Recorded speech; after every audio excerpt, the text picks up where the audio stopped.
Well, George Clooney didn't have a prophetic word about a perfect storm, but the Apostle Paul did. So the only question becomes, how do we handle a prophetic word in the midst of a storm?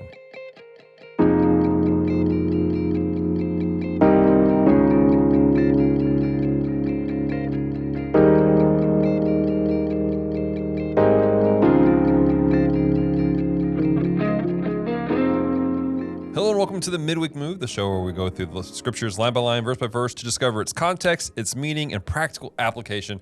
I'm Dallas. I'm so glad to have you guys here with us, whether you're watching us on YouTube, Facebook, Spotify, wherever you got this podcast. Hey, thank you for being part of our community. Today, ladies and gentlemen, we are diving deep into the book of Acts. Once again, Acts chapter 27. Cannot believe we're 27 chapters into this. I'm amazed. But we are joined once again by Pastor Scott. How are you doing, sir? I'm doing good, Dallas. Hey, it is tempest. It is the storm. It is the perfect storm. It is all of that. And I'm like you. I can't believe we're in chapter 27. That means 27 weeks. Yeah. We have been doing this podcast. 27 episodes of the Midweek Move, which is awesome. And hey, just as a little teaser, y'all, get ready for summer. For the Midweek Move. It is going to be different. Awesome in the Midweek Move. It is going to be amazing. But yet I digress. That's just a little teaser, y'all. Just a little something for you guys. That's as right. We dive into it. Over the last 27 weeks, guys, we have been walking through the book of Acts. We talked about Holy Spirit falling out. We've been talking about the early church. We've been talking about Paul and his vast travels taking place. And last week we met with Ben, and it was really encouraging. It was a fantastic conversation about Acts chapter 26, and Paul before Agrippa and Festus, and just declaring his testimony, what he is. And we talked about the importance of ourselves sharing our testimony, how it doesn't matter where you came from, your testimony is your testimony, and it is that Jesus saved you. But now, on the back end of this, Paul's going to have to face some stuff, because at the end of chapter 26, there was clearly said, if Paul had not appealed to Caesar, he would just be able to go free. But now it's time for him to move forward. And we're jumping into verse 1 of chapter 27. Let's do this. And when it was decided that he should sail to Italy, they delivered Paul and some of the prisoners to one named Julius, a centurion of the Augustan regime. So entering a ship of Adrenium, we put to sea, meaning to sail along the coast of Asia. Our Artiscus, a Macedonian of Thessalonica, was with us. And I want to pause right here because we got a lot of vocabulary here, Pastor, of us, we. That's suggesting who's saying this right here. Yeah, so you've got several things happening here. It's talking about we should sail to Italy. Again, Paul's not just been on this journey by himself. Right. And we find that even in Romans, where he calls back to even people who have been with him throughout this journey. Right. At all different matters of points. So Paul is, again, it seems like he's alone, but he's not alone. Right. Because even if there's not apostles or disciples around him, there are other prisoners around him. That's sometimes, I think, what we forget. Right. Is that Paul was a prisoner. Although not always in the dungeon in chains, sometimes he was a free prisoner, a freed man, quote unquote, that he was under more of like a house arrest. But he's never alone. There are other people who have been on trial for different things. And when they go from place to place, they have to be transported. If they're being brought before a different leader, that different leader's not normally even in the same region. So they've got to go to a different, sometimes country. In that, they're not just jumping on a Cessna, or they're not just jumping in an airplane taking off. They're traveling by sea. They're going from port to port. So Shreveport is called a port city. Well, if you leave from here, there are many different ways that you can go. If you go downstream, you can end up in the Gulf, which has ports, different places. So when we look at the life of Paul, again, he's not just himself alone, but it also says in verse 1, some other prisoners to one named Julius, a centurion, who has been put in charge. So again, not only do you have Felix, Agrippa, you've also got people like Julius who are in charge of transporting prisoners, sometimes from one ship to another ship, and then somebody's in charge of them on that ship. Exactly. And then they go to another place. So Again, Paul with multiple other people. Sure. And specifically, although on this trip, again, with the vocabulary of we and us, we know that it's the writer of the book of Acts is with him, which is Luke. So Luke's traveling. So this is not just a Luke going, I heard this, our researchers. Luke's going, I lived this, which is going to be important as we get into this because there's a lot of detail here. One of the detractors of people is like, well, there's just a lot of stuff here. And there's a thought process of too much detail suggests maybe it wasn't real. No. This is a firsthand account. On top of that, we have... And when you realize who's writing it, it makes perfect sense of why there's detail. Exactly. Again, just like the book of Luke, mega details. Exactly, because that's who Luke was. Yep. On top of that, we had this Aristarchus guy who was a Macedonian. He was one of the guys with Paul in Ephesus in the riot who was also taken up by the people. So he's not traveling by himself. He's actually surrounded by people who know him well. Yep. And that are going on this journey. So picking it back up in verse 3. And the next day we landed in Sidon, and Julius treated Paul kindly and gave him liberty to go to his friends and receive care. Now, this is interesting to me. Is this done out of the fact that he's a Roman citizen, Pastor? Well, we've seen that in the past where some of these leaders are unsure of how they're supposed to deal with Paul. Right. Because on one hand, they probably want to be super aggressive with him because he's Jewish. Right. But the moment they find out he's a Roman citizen, immediately the narrative almost changes immediately because now they're like, wait a second. We've already seen firsthand where leaders said, stop. No, we can't do this to him. Right. He's a Roman citizen. We need to bring him to the leadership. And we saw that through Felix. We saw it through Agrippa. We saw everybody's trying to pass the buck with this guy. A lot of it does have to do with his citizenship. So I believe that it is... We would probably lean towards, yes, Julius is treating this. He's treating him kindly because of his citizenship. Right. Okay, cool. Again, Paul knows how to use that too. Right. So verse 4. When he had put to sea from there, we sailed under the shelter of Cyprus because the winds were contrary. And when we had sailed over the sea, which is off Sicilia and Pamphylia, we came to Myria, the city of Lycia. There, the centurion found an Alexandrian ship sailing to Italy and put us on board. Now, this is interesting, the fact that he's putting on this particular ship. Again, it's kind of making transfers here, but this ship was more than likely a grain ship. It was more likely going from Alexandria, where they had stores of grain and stuff like that. So in Italy, there's the old phrase, the army marches on their stomach. And so this is not just any boat. This is an important boat that... they take very good care of. There's a lot of important people on this boat at the same time. All right, verse 7. When we had sailed slowly many days and arrived with difficulty in Cnidus, the wind was not permitting us to proceed. We sailed under the shelter of Crete off the Salmon. Passing it with difficulty, we came to a place called Fair Haven near the city of Lasea. So this isn't just going from one place to another. I mean, this is a journey. Again, we think in these 21st century terms of, man, we can just get anywhere within an hour or two, whether we drive. If we jump on a plane, we can get there quicker. You know, Dallas, 40 minutes from Shreveport. Oh, yeah, absolutely. Tailwind, sometimes even faster than that. Right. This is not that. We're talking about days upon days upon days, sometimes a journey that maybe would take us not very long at all today may take weeks for these people because, again, they have to go port to port to port. Your point being a grain ship. Well, what happens when people eat of that? You have to replenish that. Where do you replenish that? You replenish that at a port. Right. Exactly.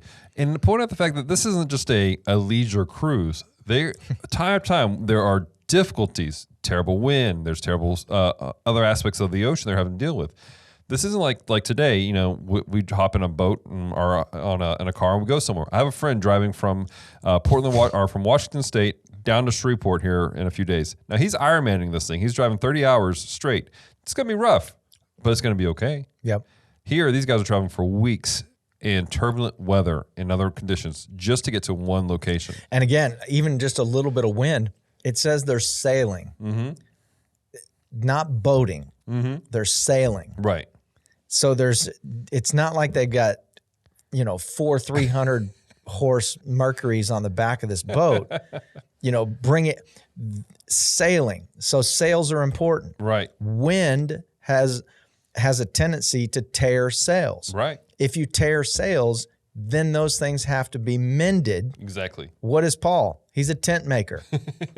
Yeah. So you're a prisoner on a boat, and if you're a prisoner on a boat, then guess what? It's probably not just deckhands who are doing the work. Right. You're probably involved with the work. Prisoners are doing the work. So again, here you're not just in some dungeon doing nothing. It says that they were kind to him, but at the same time, he's still a prisoner. Right. Which means he's probably still working. He's basically a deckhand. Yeah. And he's probably using his gift to create space for people to sail safely. Absolutely. All right, verse 9. Now when much time had been spent and sailing was now dangerous because the fast was already over, Paul advised them. Now, before we get into what he's advising, you got something? No. Okay. The vocabulary of the fast.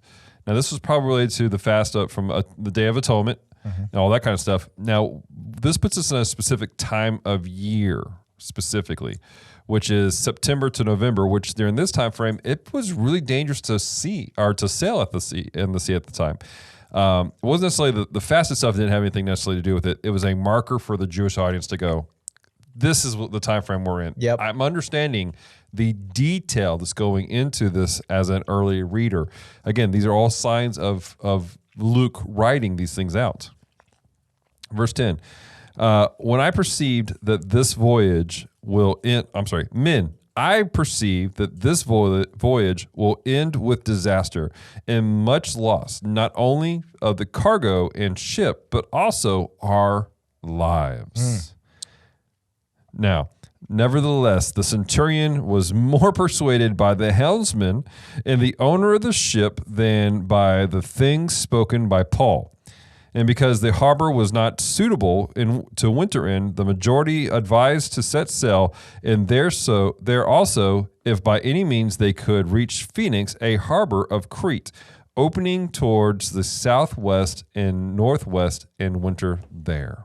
Which, if you look at that, to your point, seasons and time of year, when they're saying that because the harbor was not suitable to winter in, the one they were going into, so where did they say? Okay, so let's go closer to Phoenix, a harbor of Crete, which although it's still winter, it's a different kind of winter. So it's like we just got back from the southwest and there was snow, but it's very dry there. Right.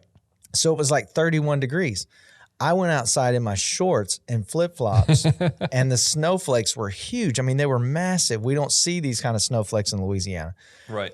And they were massive, yet I wasn't just freezing. I wasn't shivering. If it would have been that temperature with snow falling in Louisiana, it would go through my bones. Yeah. It would be so cold. Why?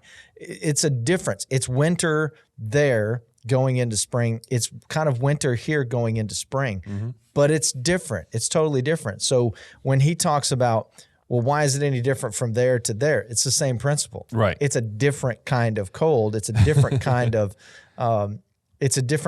especially if you're sailing. Right. It's different. Right. Not to mention these are different port places that, again, early audience would go, oh, I know Phoenix. I know Fairhaven. They're like, these guys have prepared for winter. These guys have not. Again, a bunch of tiny, tiny details adding up to the Lucan writing of it all, but it's on purpose. It's to help the audience travel along with Paul as he goes through this. All right, verse 13. When the south wind blew softly, supposing that they had obtained their desired putting out to sea, they sailed close to Crete. There's another clue. Again, the south wind blew softly, not from the harbor they were at, but they were already heading towards Crete. It had already shifted and changed. Right, exactly. Verse 14, but no longer after a tempestuous, thank you, headwind arose called Eurocylidon. Now, I had to look this up. I did not look up how to pronounce the daggum thing, but this is a particular type of wind that causes massive waves. So no longer is it just we're being tossed around, it's heavy wind. Now we're dealing with some massive waves. I relate this to, we made a joke earlier about ships, the Poseidon Adventure, the very movie that makes me not want to ride a boat ever in my life. Massive waves, that could topple over this important boat and all the people on board. Verse 15. So when the ship was caught and could not head into the wind, we let her drive. Now, what does that term mean, to let her drive? Well, it's almost the same as if you're in a vehicle, and if there is a wind and you're in a vehicle, sometimes you can try to go against it so much that the counter to that would create an accident. So if you're on the water, you can, especially if you're sailing, at times you can guide it, but at other times you have to pull back a little bit and let more of the wind do the work and guide it as you go from place to place. Right. Again, depending on, because at sea or wherever you're at on the water, it can change in a moment, especially here. I mean, even at the Sea of Galilee, when you're on the Sea of Galilee, one of the reasons why when they wrote, and Luke was one of them that wrote about it, a storm rose up quickly. And it's like, well, surely they would have had time. Well, if you realize the Sea of Galilee, you're almost in a bowl. It takes less than 10 minutes to create a capsized situation for a boat. So if you have no warning, it makes sense of how a storm could just come out of nowhere.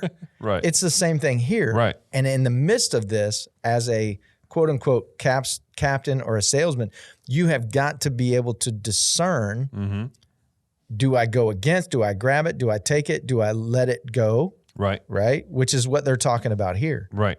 So I'm inviting you guys, we're going through this pretty detailed. I want to invite you guys listening to really put yourself in the situation. Here we are for weeks, Paul's been sailing on a boat. It's been tossed around, pushed around. Now we have giant waves. And then now we have such a turbulent situation that the captain of the ship's like, hey, just grab the rudder and make sure we don't run ashore. We're going to ride this out as best as we can. This isn't a chilled, relaxed situation. These people are scared, more than likely. It almost reminds me of this song from it may have been written in the late 60s, but I know it was released in the early 70s, The Wreck of the Edmund Fitzgerald, which was a freighter that was in the Great Lakes, and it was going from one spot to another, and it was in the winter.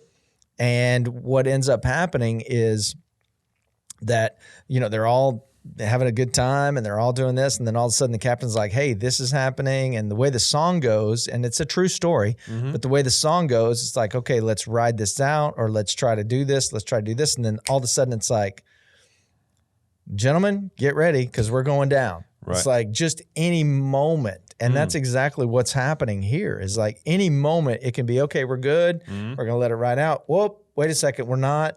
But again, go back to the prophetic word that Paul had, that the helmsman, that the leader refused to believe, and he believed the helmsman because he knows the sea, he knows this boat, but he didn't know the Lord.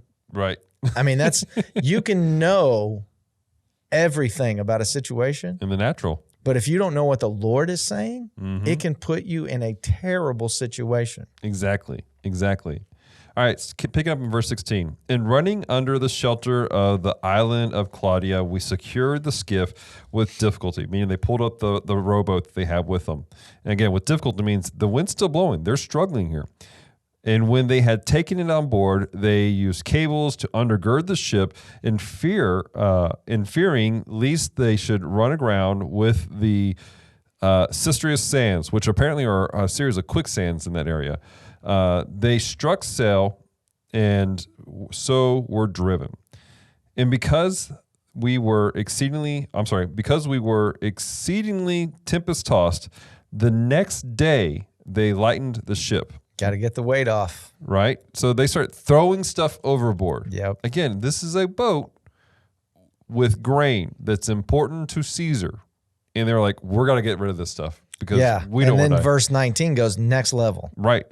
On the third day, we threw the ship's tackle overboard with our own hands. Now, what is tackle? Now, this is basically, we're unloading everything at this point. Now it's like, not just supplies. Like if we don't, some of this stuff is absolutely essential for you. It would almost be like, if you just take lake fishing, well, you got tackle with you. You've got certain things you've got to have on a boat on a lake. You got certain things you've got to have.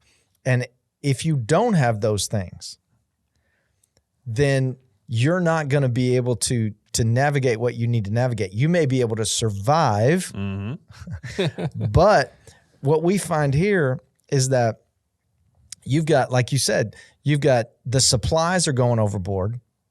This isn't just something going, hey, by the way, you may want to, hey, that backpack is not needed. Check that bag. Right. It can't go in the overhead bin. Right. Check that. No, these are essentials that are being thrown overboard because to save life. This is panic mode. Right. Exactly. All right, verse 20. Now, when neither sun nor stars appeared for many days. Darkness. Now, no stars, that freaks out a sailor because that's how they sail, right? For many days, and no small tempest beat on us, and all hope that we would be saved was finally given up. And no small tempest beat upon us, which means everything was big. Right. Like it was complete and total. It's almost like you referenced a perfect storm. Every time Tanya sees the teaser for Perfect Storm, she almost panics. Oh, wow. Because it's that giant wave that's coming over the top of the boat, and the boat's just kind of moving slowly, and you know where it's going. It's capsizing. Yeah. And all Tanya thinks about is the water just overtaking, not just the boat, but like even herself being overtaken by water. And that's what we're seeing here is just this continual. And if you've ever been on a boat or anything that's big on the water, you know this, the back and forth, and you know what that makes you feel like. But just imagine that with panic and anxiety and fear. And now all hope is gone. That we would even be saved has finally given up. Right. This is a terrible place to be. But it's interesting that it's when they get to this point, that's where the Lord begins to speak. Verse 21. But after long absence from food, then Paul stood up in the midst of them and said, Men, you should have listened to me and not have sailed from Crete in incurring this disaster and loss. And now I urge you to take heart, for there will be no loss of life among you, but only of the ship. For there stood by me this night an angel of the Lord to whom I belong and whom I serve, saying, Do not be afraid, Paul. You must be brought before Caesar, and indeed God has granted you all those who sail with you. What did he just say here in this situation here? Well, what did he bring these guys? Number one, he's saying, listen, I had a word from the Lord. Like, it wasn't just me. It sounds like Paul is being a little maybe arrogant here, but he's really not. If you read it in its original state, he's like, men, you should have listened to me. But what he's referring to is, listen, I had a word from the Lord and you guys didn't listen. I mean, you didn't listen to what the Lord was saying. Right. God gave us a word to not sail from Crete, and we would have not incurred any of this disaster and loss. He's talking about all those things they threw overboard already. That's loss. And it also said that after a long abstinence from food, we would call that involuntary fasting. Right. If you don't have any food, you're fasting, but it's not voluntary, right? Right. And so, but then he goes on to say, but look, God has sent me a messenger again. And remember, here's what the Lord said. Right. We're not going to lose our lives. So even in the midst of hopelessness, because up further, it said that they had lost all hope of even surviving. There was no hope. They had no hope. Paul is restoring hope here. Right. It sounds harsh, but it's not harsh. He's saying, listen, the Lord said this at the beginning, but he's just confirmed it again. Right. Although you guys think there is no hope, there is hope. Right. God says we will survive. Right. All of us.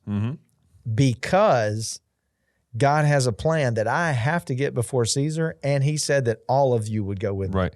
Not just that, it's also not just bringing hope, but it's also a reminder of God's grace. He said, like, there was opportunity for us to avoid all this. Yep. We're in the middle of it now, but you're going to get through it. You didn't have to do this. You didn't have to go through all this stuff. And I feel like there's a lot of people that are going through their own personal storms of life, and they're like, they're having this regret. They're going back in their mind, like, if I only had done this, if I only had only listened to this, if I only listened to the Lord say this. Well, God's here saying, okay, well, we're here. We can't change what happened then, but I have hope for you today. There's going to be something coming down the pipeline for you. Verse 25, therefore, take heart, men, for I believe God that it will be just as it was said to me. However, we must run aground on a certain island. Now, however, we have to get to a certain island. Right. And they had to be thinking, well, how are we going to do that? Like, we can't even control what's happening now. Right. How can we make sure that we get to a certain island? But as we see, it's about to take place. Right. Now, when the 14th night had come, 14th night. Yeah. As we were driven up and down in the Adriatic Sea, about midnight, the sailors sensed that they were drawing near some land. And they took soundings and found it to be 20 fathoms. And when they had gone a little further, they took soundings again and found it to be 15 fathoms. I think it's interesting here that the talents and the gifts that they had could not prevent them from losing tackle, losing the necessities for that boat to sail, losing necessities for livelihood, a provision, food. Yet now, after Paul reminds them of what God said and restores hope, now they begin to use their giftings to find this island that was prophesied that they need to get to. Exactly. I think that's very interesting because up to this point, it says, okay, there's helmsmen, there's crewmen, there's all these people, yet they still find themselves in an impossible situation. But now, after Paul almost seemingly restores hope, now it's like, okay, well, let's use our giftings. We know this. We know the soundings. We know how to find an island. We know. But before this, it was like, we know, but we're not sure, and we can't do anything about it. Exactly. The prophetic word will bring hope, and it will remind you that God does have a plan, even if you don't want to hear it. So good. Verse 29, then fearing lest they should run around on the rocks, they dropped 4 anchors from the stern and prayed for day to come. They prayed. They prayed for day to come. Right. We've not heard any suggestion that they were praying before this. We knew Paul was praying. Right. But there's no suggestion that they were ever praying before. Again, after Paul's word of hope, now they are praying. Right. Verse 30, and as the sailors were seeking to escape from the ship, they when they let down the skiff to the sea under pretense of putting out anchors from a prow, Paul said to the centurion and the soldiers, unless these men stay in the ship, you cannot be saved. That'd almost be like telling people in the Titanic, don't use the lifeboats. Right. Stay on the Titanic. Like, that's almost parallel to that word. Right. Like, yes, I know it looks like you could do that and you can go aground. But if you do that, you're going to die. Right. You've got to stay on this mangled, beaten up boat. Right. And you'll survive. Absolutely. Verse 32. And the soldiers cut away the ropes of the skiff and let it fall off. Now, this is a big ordeal. Imagine what that would have felt like. I mean, that's like going, this could be my salvation. This looks like my back door out of here. Yep. I'm leaving no room, using our vocabulary here. I'm wondering if they would have done this same thing before Paul brings the confirming, hopeful prophetic word. No, that's a good question. Would they have? Because it does seem like, and again, we can only kind of go so far with this of what was the meaning of the writer, and what are they meaning here, and what we can get close to that. Right. But I'm thinking in my brain, when he brings this prophetic word of hope, nobody's going to die. All of a sudden, it seems like their mindset changes. Like the way that they saw things seemed to change because they began to do things they weren't doing before then. Right. They began to use gifts that they seemingly didn't use before. And now they're doing something that it seemed impossible that they would never do this. Right. Something had to shift for them to be able to go, okay, this may be our life raft, but we're going to cut it. Right. Because of this word. Exactly. Verse 33. And as day was about to dawn, Paul implored them all to take food, saying, today is the 14th day you have waited and continued without food and eaten nothing. Therefore, I urge you to take nourishment, for this is for your survival, since not a hair will fall from your head of any of you. And when he had said these things, and he took the bread and gave thanks to God in the presence of them all, and when he had broken it, he began to eat. Paul's almost taking communion in the middle of a shipwreck. Yeah, exactly. It's like it's like the violin players on the Titanic always with bread. He's like, wow. He's like, we're going to give thanks to the Lord for this for the moment. But it's interesting because in the midst of panic, he's keeping his priorities and his eyes on the Lord. He says, I'm giving thanks to the Lord for this moment. And he's doing in the sometimes we're real timid to act Christian, to act like we've served the Lord in front of other people, especially when there's panic going on. But this doing so sparked something. Verse 36. You know what this reminds me of? What's that? He will prepare a table. He will prepare a table in the presence of my enemies. Yeah. Like, it's almost like in the midst of this turmoil and these enemies of Paul, God has prepared a table for him. And I don't know, that just, for some reason, that just hit me. He will prepare a table for us in the presence of our enemies, almost as a confirmation. Yeah. Like Paul's reaction to what's happening, I think, is a confirmation to everybody. This guy, even though we may not believe him, I think he's heard from the Lord. Yeah. Like, this is real. Even though I may not believe it, this is real. And I think that's a real encouragement to us. Like you said, that in the presence of an ungodly culture, sometimes we pull back. Like, oh, let me go take the bread in a closet at my work at lunch, because I don't want anybody to know that I'm taking communion or I'm giving thanks to God, rather than just openly doing it with confidence in the midst of whatever situation as a witness and a testimony that God is in control. Exactly. And it wasn't like he was making a spectacle of the thing. This is what he did as a Jew. That's right. He's just serving the Lord as he would. That's so good. Just daily living. Right. Verse 36. Then they were all encouraged. Right there. What were they encouraged by? He's just breaking bread and giving thanks and eating it. Right. That's it. But yet they're encouraged. Yeah. And also took food for themselves, it says. Yeah. Now, of course they're encouraged because they haven't eaten in 2 weeks. Right? They haven't eaten in 2 weeks. No sustenance for them at all. But still, again, the atmosphere, quote unquote, spiritual atmosphere has changed. Right. It's amazing what happens when the body of God does what God calls them to do, not for any particular spectacle, but just because it's what God says to do, and the encouragement that gives other people. And that's what's happening. People are encouraged by Paul just serving the Lord. Yep.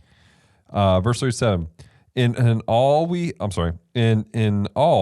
were 276 persons on the ship.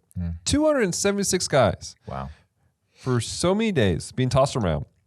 So when they had eaten enough, they lightened the ship and threw out the wheat into the sea. They're having their last meal. And then thrown away what's important to Caesar. They're like, we're done. We can't hold on to this anymore. Yeah, it's like now they're not even thinking about the consequences when they go before their leader. Right. That's irrelevant. Again, is that because of the confirmation that Paul brings and gives hope? Because it seems like up until that point, they're all trying to not just save themselves, but save face as well. But now it's gotten to this point where it's like, no, we don't care about any of that. Right. Because we have this word that we're going to survive. Right. And that's what matters. Exactly. All right. Verse 39. When it was day, they did not recognize the land, but they observed the bay with a beach onto which they planned to run the ship if possible. And they let go of the anchors and left them in the sea. Meanwhile, loosing the rudders, ropes, and they hoisted the mainsail to the wind and made for shore. But striking a peace where two seas met, they ran the ship aground, and the prow stuck fast, remained immovable, but the stern was being broken up by the violence of the waves. And the soldiers' plan was to kill the prisoners, lest any of them should swim away and escape. But the centurion, wanting to save Paul, kept them from their purpose. Kept them from their purpose. Their whole purpose. What was their purpose? To get those prisoners, right? Mm-hmm. And also to avoid them from escaping, like they said. Mm-hmm. We don't want them to swim away and escape. And the centurion, again, wanting to save Paul. I'm not sure we can put an exclamation point on this enough, is that when you serve the Lord and when you follow Christ and you are a disciple of the Lord Jesus Christ, that there are scenarios in your life in which God not only puts his hand upon you and protects you, but he will do that for others because of their proximity to you. Mm-hmm. It's not that everybody's blessed because you're blessed. It's not that kind of thing. But in this scenario, it's clear.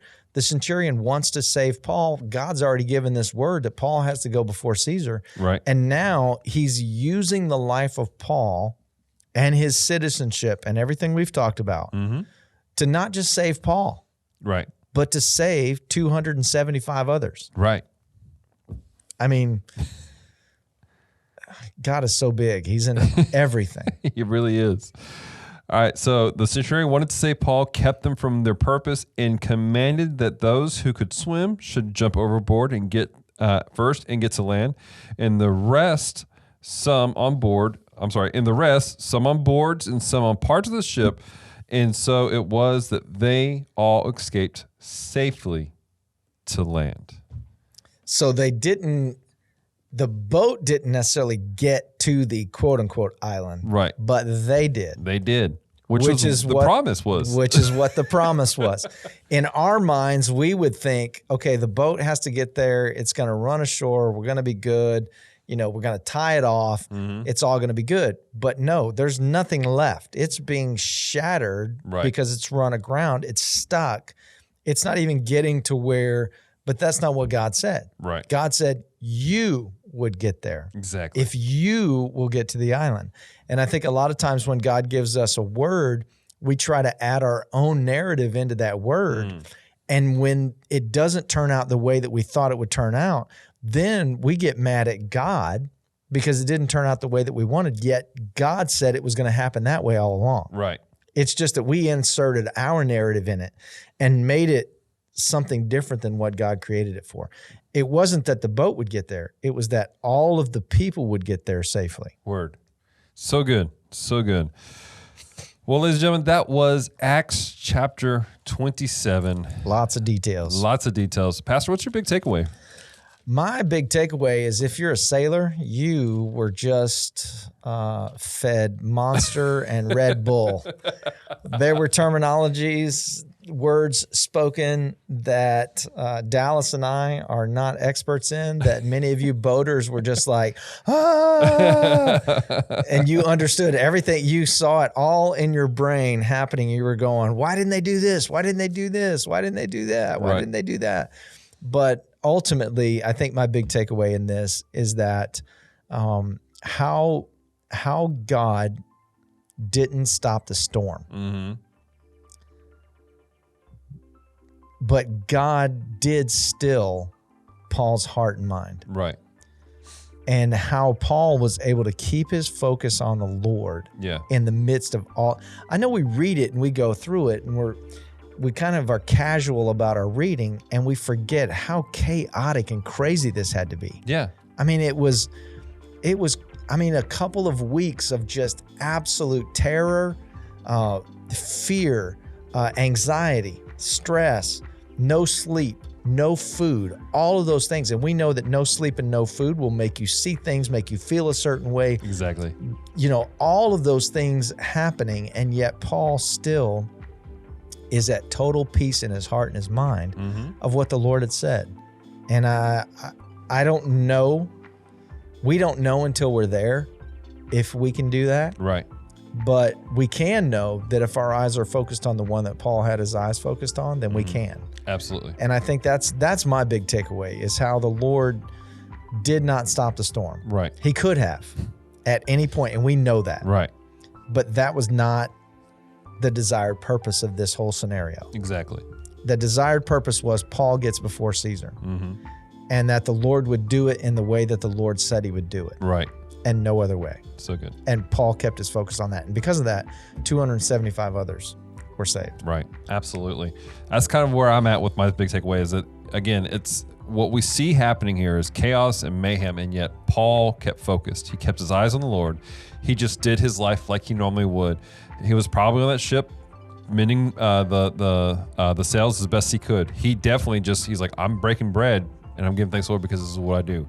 When we are in the habit of faithfully living our life in front of the Lord, as we should, when the chaos comes, we can function. It's Daniel. It's Daniel all over again. Daniel's facing the window. Right. He's doing his prayers. He's fasting. He's praying. He's doing everything the Lord has called him to do. And then chaos breaks out. Worship this idol. Worship this king, or you will die.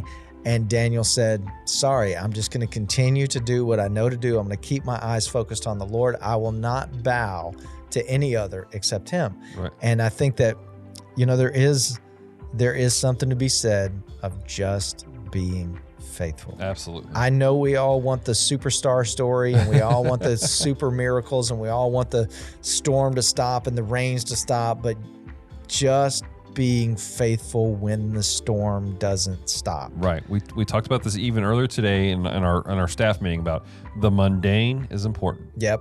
Absolutely. And just keeping up with it. So we want to hear from you guys. Have you been going through to allegorize this a little bit, are you going through a storm right now? Do you need prayer? Would you like for us to pray with you, encourage you? Reach out to us. MediaHub@thbsreport.com, or you can private message us on our Facebook page, Midweek Move, and we'll get back to you. We'll pray with you, encourage you. But understand, us doing that isn't the end all. It takes you keeping your eyes on the Lord. We'll love to help you with that. We'll love to walk you through what that looks like. Just reach out to us and let us know how we can encourage you.